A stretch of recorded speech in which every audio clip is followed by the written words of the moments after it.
ನಿನ್ನೆ ಬಿಟ್ಟು ನಾ ಇರೋದಿಲ್ಲ ಎಂದ ಅಜ್ಜಿ. ಇದೇ ಹೊತ್ತಿನ ವಿಶೇಷ. ನಾನು ಮಹಾಂತೇಶ.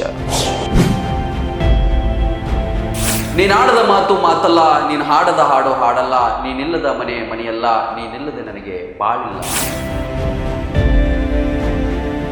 ಹಿರಿಯ ಜೀವಗಳು ಎರಡೂ ಕೂಡ ಬದುಕಿನಲ್ಲೂ ಒಂದಾಗಿತ್ತು, ಸಾವಿನಲ್ಲೂ ಕೂಡ ಒಂದಾಗ್ತಾ ಇದೆ ಅಲ್ವಾ? ಅದೆಷ್ಟೋ ಯುವ ಪೀಳಿಗೆಯ ಯುವ ಜೋಡಿಗಳಿಗೆ ಇವರು ಮಾದರಿ ಆಗ್ತಾರೆ. ದಾಂಪತ್ಯ ಜೀವನ ಜೋಡಿಗಳು ಅಂದ್ರೇನೆ ಹಾಗೆ.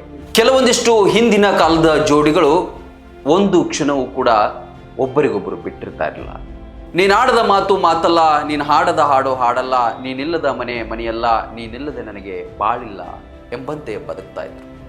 ಹಿಂದಿನ ಕಾಲದಲ್ಲಿ ಬಿಡಿ, ಮದುವೆ ಆದ ದಿನವೇ ಅಥವಾ ಮದುವೆ ಆದ ಮರುದಿನವೇ ಡೈವರ್ಸ್ನ ಕೊಡ್ತಾ ಇದ್ದಾರೆ. ಆದರೆ ಹಿಂದಿನ ಕಾಲದಲ್ಲಿ ಮದುವೆ ಆದಂಥ ಜೋಡಿಗಳು ಹಾಗೆ ಅಲ್ಲ. ಕಷ್ಟ ಸುಖ ಸಾವು ನೋವು ಎರಡರಲ್ಲೂ ಕೂಡ ಜೊತೆಯಾಗಿ ಹೆಜ್ಜೆಯನ್ನು ಹಾಕ್ತಾ ಇದ್ರು. 50-60 ವರ್ಷಗಳ ಕಾಲ ಸುದೀರ್ಘವಾದಂತಹ ದಾಂಪತ್ಯ ಜೀವನವನ್ನು ಚೆನ್ನಾಗಿ ನಡೆಸ್ತಾ ಇದ್ರು. ಆ ಒಂದು ರೀತಿಯಲ್ಲಿ ಸುಂದರ ದಾಂಪತ್ಯಕ್ಕೆ ಜೋಡಿಯಾಗಿ ಕಂಡವರು ನಮ್ಮ ಬಾಗಲಕೋಟೆ ಜಿಲ್ಲೆಯ ಬೀಳಗಿ ತಾಲೂಕಿನ ಹೊಸರೋಳೆ ಎಂಬ ಗ್ರಾಮದಲ್ಲಿ ಇಬ್ಬರು ವೃದ್ಧ ದಂಪತಿಗಳಿದ್ದರು. ತುಂಬ ಸುಂದರವಾದಂತಹ ಸಂಸಾರ ಇವರದು ಸಾಗಿತ್ತು. ಸುಮಾರು 50-60 ವರ್ಷಗಳ ಕಾಲ ಇವರು ತಮ್ಮ ದಾಂಪತ್ಯವನ್ನು ನಡೆಸಿದರು. ಆದರೆ ಇದೀಗ ಸಾವಿನಲ್ಲೂ ಕೂಡ ಒಂದಾಗಿದ್ದಾರೆ. ಹೌದು, ಬೀಳಗಿ ತಾಲೂಕಿನ ಹೊಸರೋಳೆ ಎಂಬ ಗ್ರಾಮದ ಅಪ್ಪಣ್ಣ ಗಲ್ಗಲಿ ಹಾಗೂ ಯಲ್ಲವ್ವ ಗಲ್ಗಲಿ ಎಂಬಂತಹ ಜೋಡಿ ಒಂದೇ ದಿನ ಮೃತಪಟ್ಟು ಸುದ್ದಿಯಾಗಿದ್ದಾರೆ. 84 ವರ್ಷದ ಅಪ್ಪಣ್ಣ ಅವರು ತೀವ್ರ ಎದೆನೋವಿನಿಂದಾಗಿ ಬೆಳಿಗ್ಗೆ ಅವರು ಆಸ್ಪತ್ರೆಗೆ ದಾಖಲಾಗ್ತಾರೆ. ಬೀಳ್ಗೆಯ ಒಂದು ಖಾಸಗಿ ಆಸ್ಪತ್ರೆಗೆ. ಅಲ್ಲಿ ಅವರಿಗೆ ಚಿಕಿತ್ಸೆ ಫಲಕಾರಿ ಆಗದೆ ಅವರು ಮೃತಪಡ್ತಾರೆ.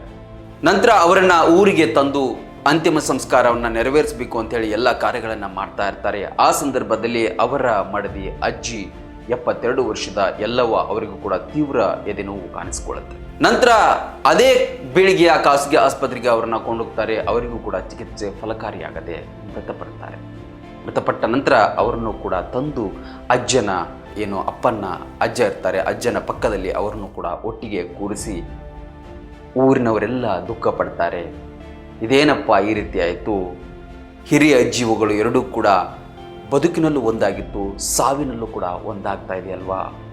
ಒಂದು ರೀತಿಯಲ್ಲಿ ಇದು ಅದೃಷ್ಟವೋ ಕಾಕತಾಳೀಯವೋ, ಯಾಕೆ ಹೀಗೆ ಆಯಿತು ಅಂತ ಹೇಳಿ ಕೆಲವರು ಇವರು ಎಷ್ಟರ ಮಟ್ಟಿಗೆ ಅವರು ಪ್ರೀತಿಸ್ತಾ ಇದ್ರು, ಅಜ್ಜ ಅಜ್ಜಿ ಎಷ್ಟರ ಮಟ್ಟಿಗೆ ಅವರು ಒಬ್ಬರಿಗೊಬ್ಬರನ್ನು ಹಚ್ಕೊಂಡಿದ್ರು ಅಂತ ಹೇಳಿ ಮಾತನಾಡಿದರೆ ಆ ಕುಟುಂಬ ಇವತ್ತು ಕಣ್ಣೀರಲ್ಲಿ ಕೈ ತೊಳ್ತದೆ. ಯಾಕಂದರೆ ಎರಡು ಹಿರಿಯ ಜೀವಗಳು ಒಟ್ಟೊಟ್ಟಿಗೆ ಒಂದೇ ದಿನ ಹೋಗೋದಂತ ಹೇಳಿದ್ರೆ ಅದೊಂದು ರೀತಿ ದುರ್ವಿಧಿಯೇ ಸಮ ಅಂತ ಹೇಳಿ ಕೊನೆಗೆ ಇಡೀ ಊರಿನವರೆಲ್ಲ ಅವರ ವಾಪಸ್ ಒಟ್ಟೊಟ್ಟಿಗೆ ಅವರನ್ನು ಕೂರಿಸಿ ಅಕ್ಷತೆಯನ್ನು ಹಾಕಿ ಮರು ಮದುವೆಯ ರೀತಿಯಲ್ಲಿ ಮಾಡಿ ಅವರ ಅಂತಿಮ ಸಂಸ್ಕಾರವನ್ನು ನೆರವೇರಿಸಿದ್ದಾರೆ.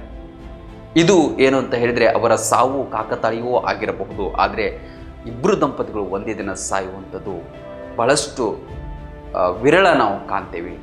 ಅಂಥದ್ರಲ್ಲಿ ಈ ಅಪ್ಪಣ್ಣ ಮತ್ತು ಯಲ್ಲವ್ವ ಜೋಡಿ ಕೂಡ ಒಂದಾಗಿದ್ದಾರೆ. ಅದೆಷ್ಟೋ ಯುವ ಪೀಳಿಗೆಯ ಯುವ ಜೋಡಿಗಳಿಗೆ ಇವರು ಮಾದರಿ ಆಗಬೇಕು. ಯಾಕಂತೇಳಿ ಸುಮಾರು 50-60 ವರ್ಷಗಳ ಕಾಲ ಸುದೀರ್ಘವಾದಂಥ ದಾಂಪತ್ಯ ಜೀವನವನ್ನು ನಡೆಸಿ ಕೂಡ ಸಾವಿನಲ್ಲೂ ಕೂಡ ಒಂದಾಗಿದ್ದಾರೆ. ಇಂತಹ ಒಂದು ಘಟನೆಯನ್ನು ಹೇಳುವಂತಹ ಪ್ರಯತ್ನ ಇದಾಗಿತ್ತು. ಯಾಕಂದರೆ ನಾನಿನ್ನ ಬಿಟ್ಟಿರಲಾರೆ ಅನ್ನುವಂಥ ರೀತಿಯಲ್ಲಿ ಅಜ್ಜಿಯು ಕೂಡ ಆ ಅಜ್ಜನ ಒಟ್ಟಿಗೆ ಹೊರಟು ಹೋಗಿದ್ದಾರೆ. ಇದಾಗಿತ್ತು ಇವತ್ತಿನ ವಿಶೇಷ. ಲೇಟೆಸ್ಟ್ ಸುದ್ದಿಗಳಿಗಾಗಿ ನೋಡ್ತಾ ಇರಿ ರನ್ ಟಿವಿ. ಇದು ಸಾಮಾಜಿಕ ಚಿಲುಮೆ.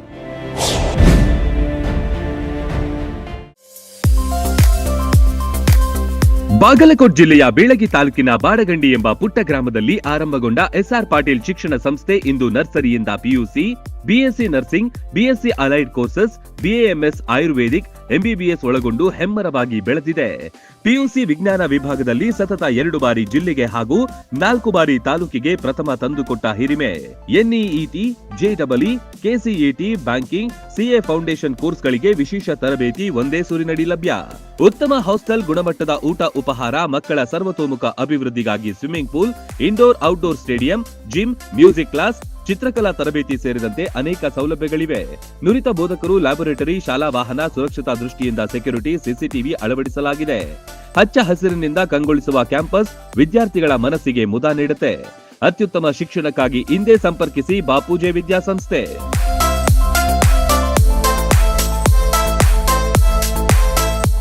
ರನ್ ಟಿವಿ ನ್ಯೂಸ್ ವಿಡಿಯೋಸ್ ನೋಡಲು ಸಬ್ಸ್ಕ್ರೈಬ್ ಮಾಡಿ, ಬೆಲ್ ಐಕಾನ್ ಪ್ರೆಸ್ ಮಾಡಿ.